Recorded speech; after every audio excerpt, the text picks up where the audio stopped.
দিলীপের মন্তব্যে কমিশনে তৃণমূল কংগ্রেস। গতকালই মমতা বন্দ্যোপাধ্যায়কে নিয়ে বিতর্কিত মন্তব্য করেছেন দিলীপ ঘোষ, আর তারই বিরুদ্ধে এবার সরাসরি নির্বাচন কমিশনের দ্বারস্থ রাজ্যের শাসক দল তৃণমূল কংগ্রেস। কড়া পদক্ষেপের দাবি তুলছে বর্ধমান দুর্গাপুরের বিজেপি প্রার্থী দিলীপ ঘোষের বিরুদ্ধে। সরাসরি রয়েছে আমাদের সঙ্গে প্রতিনিধি বিশ্বজিৎ। গতকাল চিঠি দিয়ে নালিশ, আজ নির্বাচন কমিশনের দ্বারস্থ।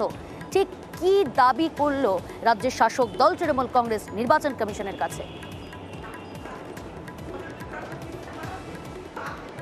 একদমই নির্বাচন কমিশনে বা তৃণমূল কংগ্রেসের যে প্রতিনিধি দল এসেছেন তার একটাই গুরুত্ব যে গতকাল তারা চিঠি দিয়ে যে প্রতিবাদ জানিয়েছেন সেই প্রতিবাদ যাতে জোরালো কোনো অ্যাকশন নেওয়া হয়, অর্থাৎ নির্বাচন কমিশনের অফিস এই বিষয়ে কতটা তৎপর সেই তৎপরতা আরও বাড়ানোর জন্যই কিন্তু আজ চাপ সৃষ্টি করা মূলত কমিশনের উপর। তার জন্যই তৃণমূল কংগ্রেসের প্রতিনিধি দল এসছেন। তাদের স্পষ্ট দাবি যে দিলীপ ঘোষ যে বিতর্কিত মন্তব্য করেছেন এই মন্তব্য প্রেক্ষিতে যাতে মডেল কোড অফ কন্ডাক্ট, যেটা নির্বাচন কমিশনার আমরা দেখেছি যে নির্বাচন কমিশনার রাজীব কুমার এর মুখ্য নির্বাচন কমিশনার, তিনি এর আগেই এই ধরনের ব্যক্তিগত আক্রমণ এবং এই ধরনের বিষয়গুলো যাতে না হয় নির্বাচনের ক্ষেত্রে, সেক্ষেত্রে কড়া পদক্ষেপ নেওয়ার বার্তা দিয়েছিলেন। সেই বার্তাই মনে করিয়ে দেওয়া মুখ্য নির্বাচন কমিশনার রাজ্যের, তাকে সেই বার্তাই মনে করিয়ে দিতে এই প্রতিনিধি দল এসেছিলেন এবং তারা চাপ সৃষ্টি করেছেন। রীতিমতো তাদের দাবি যে তৃণমূল কংগ্রেসের প্রতিনিধি দল যে প্রথমত দিলীপ ঘোষকে এই মন্তব্যের জন্য শোকজ করতে হবে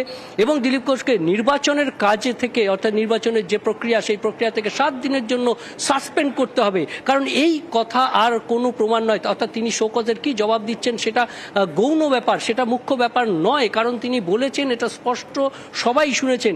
অতএব তার এই বিষয়ে তাকে 7 দিনের জন্য এই নির্বাচন প্রক্রিয়া থেকে সাসপেন্ড করতে হবে এবং তার প্রার্থীপদ যাতে গৃহীত না হয়, অর্থাৎ তিনি মনোনয়ন যাতে না দিতে পারেন সেই বিষয়ে ব্যবস্থা নিতে হবে। কারণ নির্বাচন কমিশনের যে মডেল কোড অফ কন্ডাক্ট তার বিভিন্ন যে পয়েন্ট রয়েছে সেই বিভিন্ন পয়েন্টগুলো তিনি ভায়োলেশন করেছেন এবং সবথেকে বড় ব্যাপার মহিলাদের বিষয়ে যে কমিশনের যে কোড অফ কন্ডাক্ট রয়েছেন সেটাও তিনি ভায়োলেশন করেছেন। আর এই ব্যাপারেই সরব সবথেকে বেশি তৃণমূল কংগ্রেস, যে তিনি শুধুমাত্র মুখ্যমন্ত্রী, রাজ্যের মহিলা মুখ্যমন্ত্রী, সেই মহিলা মুখ্যমন্ত্রীকে নয় রাজ্যের মহিলাদের অপমান করেছেন। অর্থাৎ মহিলা ভোটার যারা, তাদেরকে এই বার্তা দেওয়া তৃণমূল কংগ্রেসের পক্ষ থেকে যে বিজেপি এবং বিজেপির যে প্রার্থী তাদের মুখে এই ভাষা, আসলে বাংলার মহিলাদের অপমান, এই বিষয়টাকেই জোরালোভাবে সামনে আনতে চাইছে তৃণমূল কংগ্রেসের প্রতিনিধিরা।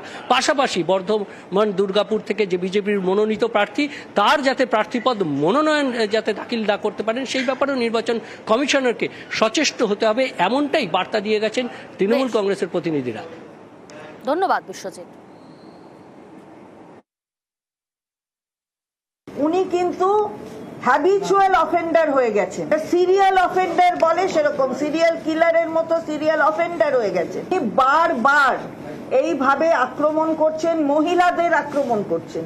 মমতা বন্দ্যোপাধ্যায়কে আক্রমণ তো করছেনই, সামগ্রিকভাবে মহিলাদেরও আক্রমণ করছেন এবং এটা উনি একটা স্বভাবে দাঁড় করিয়ে দিয়েছে। আমরা চিফ ইলেকটোরাল অফিসারের কাছে বললাম যে এটা যে উনি করেছেন, উনি কিন্তু সম্পূর্ণভাবে এমসিসির গাইডলাইনটাও কিন্তু এমসিসির যেটা বলেছে যে রেস্ট্রেইন গুলো এমসিসির পক্ষ থেকে দেওয়া হয়েছে সেগুলোরও ভায়োলেশন হয়েছে। উনি সমস্ত গাইডলাইন, সমস্ত রেস্ট্রেন্ট অর্ডার গুলোকে একটা বৃদ্ধাঙ্গুষ্টি দেখাচ্ছেন।